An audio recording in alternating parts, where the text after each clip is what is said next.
Welcome back. ഇന്ന് നിങ്ങളെ പരിചയപ്പെടുത്താൻ പോകുന്നത് എയർ കൂളറിനെ പറ്റിയിട്ടാണ്.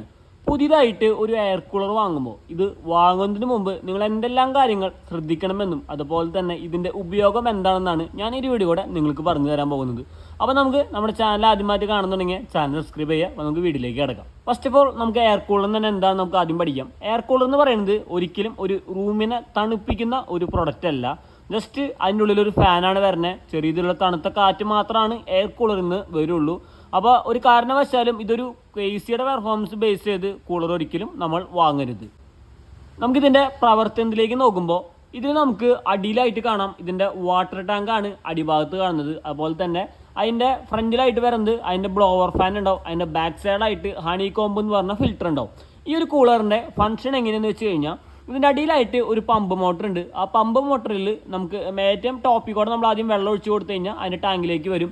അല്ലെങ്കിൽ ഇത്തരത്തിലൊക്കെ നമുക്ക് വെള്ളം ഒഴിക്കാനുള്ള ഓപ്ഷനൊക്കെ ഇതിൻ്റെ കൂളറുകളിൽ വരുന്നുണ്ട്. അപ്പോൾ ഇതിലേക്ക് നമ്മൾ വെള്ളം ഒഴിച്ചു കൊടുത്തു കഴിഞ്ഞാൽ നമുക്കിതിൻ്റെ സൈഡിലായിട്ട് എന്നല്ലെങ്കിൽ ഇതിൻ്റെ ഏതെങ്കിലും ഒരു സൈഡിലായിട്ട് ഇതിൻ്റെ ഈ വാട്ടർ ലെവൽ കാര്യങ്ങളൊക്കെ കാണാനായിട്ട് പറ്റും.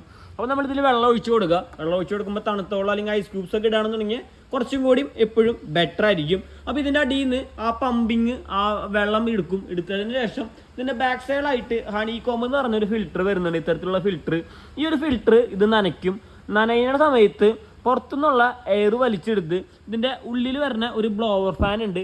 നമുക്ക് കാണാനായിട്ട് പറ്റിയ ഒരു ബ്ലോവർ ഫാൻ റൗണ്ട് ടൈപ്പിൽ. ആ ബ്ലോവർ ഫാൻ്റെ ഉള്ളിൽ കൂടെ പുറത്തേക്ക് തള്ളുന്ന ഫംഗ്ഷൻ മാത്രമാണ് എയർ കൂളറുകളിൽ ഉണ്ടാവുള്ളൂ.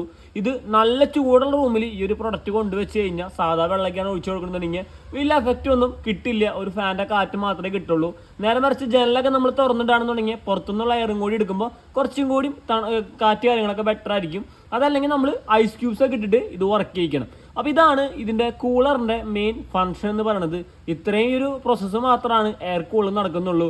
അതുകൊണ്ട് തന്നെ ഇതിലാകെ വരുന്ന ഒരു മെയിൻ പാർട്സ് എന്ന് പറയുന്നത് ഇതിൻ്റെ പമ്പ് മോട്ടറും അതുപോലെ തന്നെ ഇതിൽ വരുന്ന പ്രൊഡക്റ്റിൻ്റെ ഫാൻ തിരിയണ ഒരു മോട്ടർ മാത്രമാണ്. അപ്പം നിലവിൽ ഇതാണ് എയർ കൂളറിൻ്റെ ഫംഗ്ഷൻ. അപ്പോൾ ഒരിക്കലും ഒരു AC-യുടെ ഒരു പെർഫോമൻസ് ബേസ് ചെയ്ത് നിങ്ങൾ എയർ കൂളർ വാങ്ങരുത്. ഇതിൽ തന്നെ പല ലിറ്ററിലും നമുക്ക് ഉപയോഗിക്കാൻ പറ്റിയ കൂളറും പല മോഡൽസുള്ള കൂളേഴ്സും വരുന്നുണ്ട്.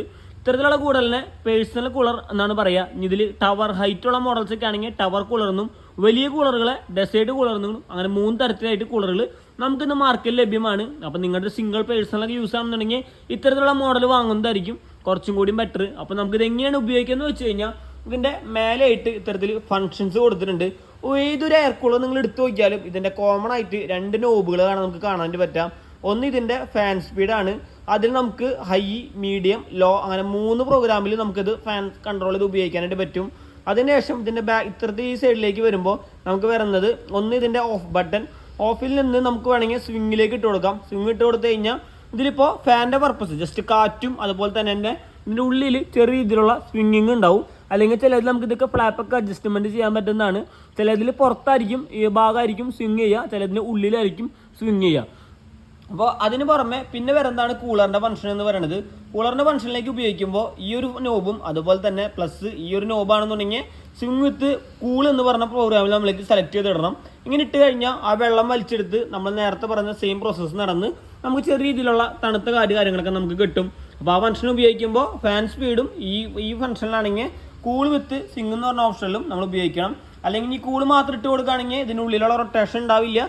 ജസ്റ്റ് ആ ഒരു ഫംഗ്ഷൻ മാത്രമായിരിക്കും നടക്കുക. അപ്പോൾ ഇത്തരത്തിലുള്ള ഫംഗ്ഷൻസ് ആണ് എയർ കൂളറുകളിൽ ഉണ്ടാവുക.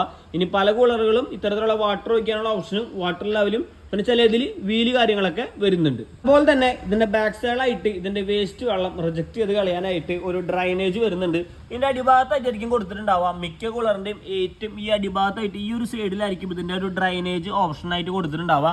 ആ ഒരു സ്പേസിലേക്ക് നോക്കി കഴിഞ്ഞാൽ നമുക്ക് ഇതിൻ്റെ വേസ്റ്റ് വെള്ളം കാര്യങ്ങളൊക്കെ എടുത്ത് റിമൂവ് ചെയ്യാനായിട്ട് പറ്റും. പിന്നെ ഇതിൻ്റെയൊക്കെ വാട്ട്സ് എന്ന് പറഞ്ഞു കഴിഞ്ഞാൽ ഏകദേശം ഒരു 100 വാട്ട്സ് തൊട്ട് 165 വാട്ട്സ് വരെയൊക്കെയാണ് എയർ കൂളറിൻ്റെ വാട്ട്സ് ആയിട്ട് വരുന്നത്. അപ്പോൾ വലിയ രീതിയിലുള്ള വാട്ട്സ് ഒന്നും എയർ കൂളറിന് എടുക്കില്ല. അപ്പോൾ ലോ കൺസപ്ഷനിൽ നമുക്ക് ഉപയോഗിക്കാൻ പറ്റുന്നതാണ് എയർ കൂളറുകൾ. അതുപോലെ തന്നെ നമുക്ക് ഓവർഫ്ലോ വെള്ളമൊക്കെ ഒഴിച്ച് കൂടുതൽ വരാണെന്നുണ്ടെങ്കിൽ ഓവർഫ്ലോ കാര്യങ്ങളൊക്കെ ഇൻഡിക്കേഷനുള്ള സ്പേസ് കാര്യങ്ങളൊക്കെ ഇതിൽ കൊടുത്തിട്ടുണ്ട്.